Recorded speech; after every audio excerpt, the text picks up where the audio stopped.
Halo, Assalamualaikum warahmatullahi wabarakatuh. How are you today?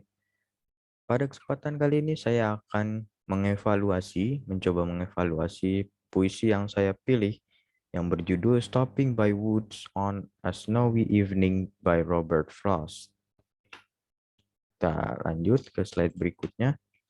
Di sini ada about the writers, di sini ada fotonya. Robert Frost was one of the most celebrated poets of the 1900s. He was an American poet born on March 26, 1874 in San Francisco, California. His father died from tuberculosis when Frost was 11, so his mother moved the rest of the family to Lawrence, Massachusetts. It was during his high school years that Frost became interested in poetry. Frost never earned a formal college degree even though he attended both Dartmouth College and Harvard University.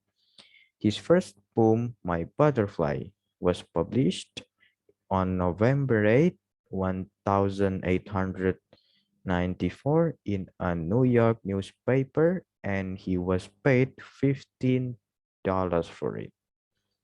Oke, itu sekilas tentang about the writers. Kita lanjut ke slide berikutnya. Sini ada puisinya, bagian keseluruhan dari puisi itu sendiri. Kita baca dulu. Whose woods these are, I think I know. His house is in the village though. He will not see me stopping here to watch his woods fill up with snow. My little horse must think it queer to stop without a farmhouse near. Between the woods and frozen lake, the darkness evening of the year, he gives his harness bells a shake to ask if there is some mistake. The only other sounds the sweep of easy wind and downy flake. The woods are lovely, dark and deep, but I have promises to keep and miles to go before I sleep and miles to go before I sleep. Oke, jadi puisi ini memiliki 4 stanza atau 4 bait, 1, 2, 3, 4, dan memiliki sajak A, A, B, A, B, B, C, B, C, C, D, C, dan yang terakhir D, D, D, D. Jadi puisi ini menceritakan tentang kuda dan passengers-nya atau penunggangnya. Dia sedang melakukan perjalanan melewati hutan. Pada saat itu cuacanya bersalju dan sangat dingin. Tiba-tiba dia terjebak di antara woods and frozen lake. Gitu. Seperti dia ingin menuju ke village di sini.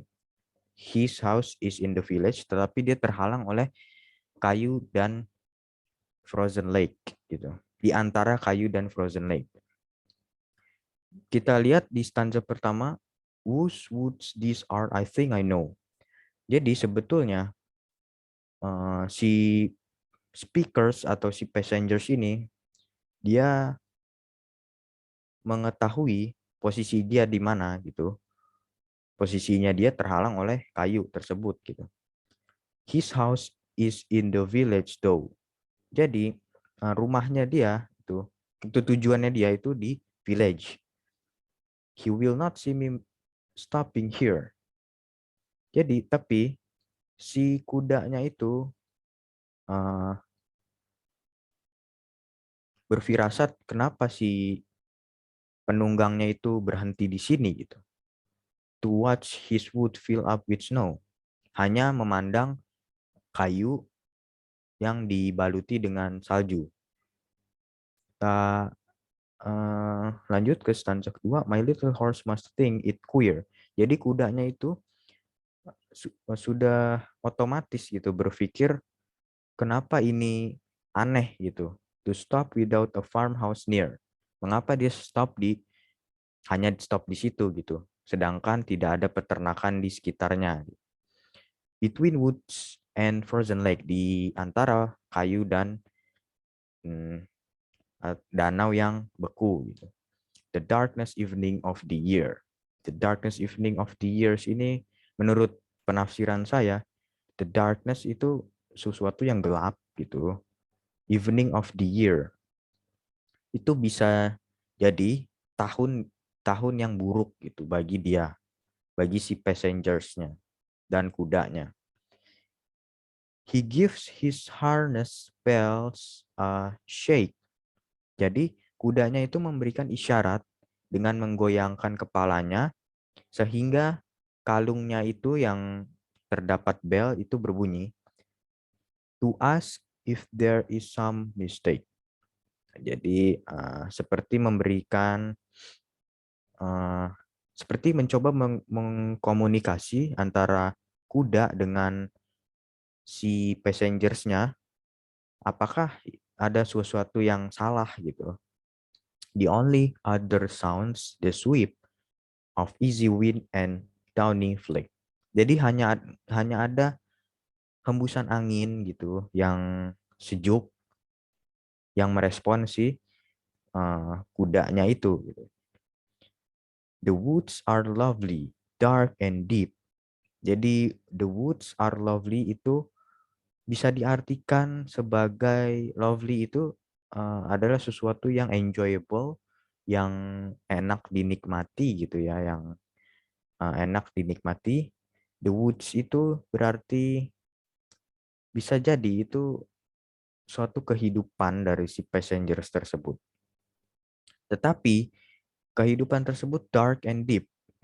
Jadi gelap dan dalam. Jadi tidak tidak begitu comfortable untuk dinikmati gitu. But I have to promise to keep. Tapi dia ada janji yang harus dijaga, yang harus tetap dia jalani. And miles to go before I sleep, and miles to go before I sleep. Jadi dia harus tetap melanjutkan perjalanannya before I sleep. Before I sleep itu bisa diartikan sebagai kematian.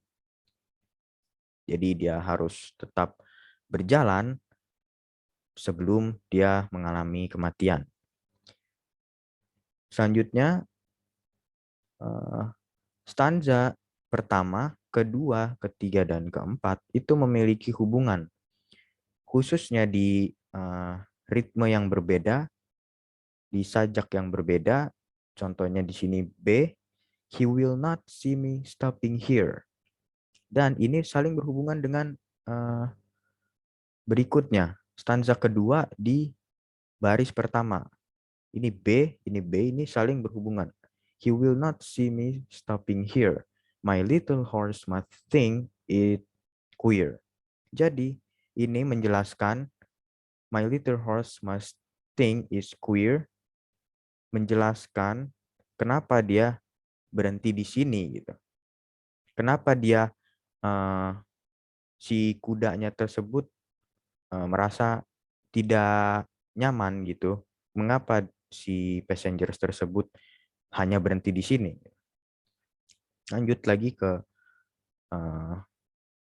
ritme yang C, between the woods and frozen lake. Dan ini saling berhubungan di stanza ketiga baris pertama. He give his harness bells a shake. Di tengah-tengah kayu dan danau yang beku, sehingga si kudanya tersebut memberikan isyarah gitu, mencoba berkomunikasi dengan si passengers-nya itu dengan menggoyangkan kepalanya sehingga bells-nya berbunyi. Tetapi di sini di baris ketiga, the only other sounds the sweep. The only other sound is sweep. Jadi seperti hembusan saja, tidak ada respon dari passengers-nya. Lalu ini berhubungan dengan stanza keempat baris pertama. The woods are lovely, dark, and deep. Tidak ada respons itu dari si passengers-nya, hanya the woods are lovely, dark and deep. Jadi sepertinya si passengers ini sangat menikmati gitu ya posisi pada saat itu gitu, menikmati keindahan alam di posisi saat itu, tetapi itu sepenuhnya tidak bagus gitu, dark and deep. Kalau dia berhenti di situ dia akan mati. Jadi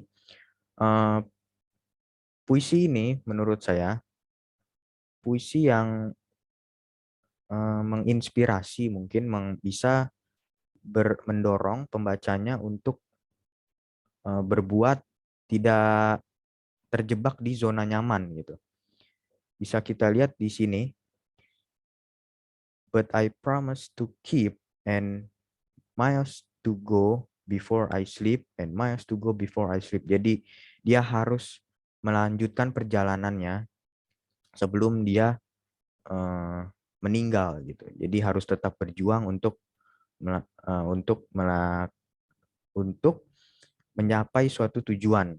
Tujuannya tersebut ada di stanza pertama ini, village. Itu village kita bisa artikan sebagai tujuannya si passengers kuda tersebut gitu. Tujuannya di village. Tetapi dia terjebak di zona nyaman, yaitu woods gitu. Woods itu zona nyamannya dia, dan dia terjebak di zona nyaman hanya menikmati keindahan alam sekitar gitu. Jadi dia stuck di situ, tetapi dia berjanji akan terus melanjutkan perjalanannya sebelum dia meninggal. Itu menurut saya ada motivasi di sini untuk para pembacanya untuk terus berjuang. Mungkin itu saja yang bisa saya sampaikan. Kurang lebihnya mohon maaf. Wassalamualaikum warahmatullahi wabarakatuh.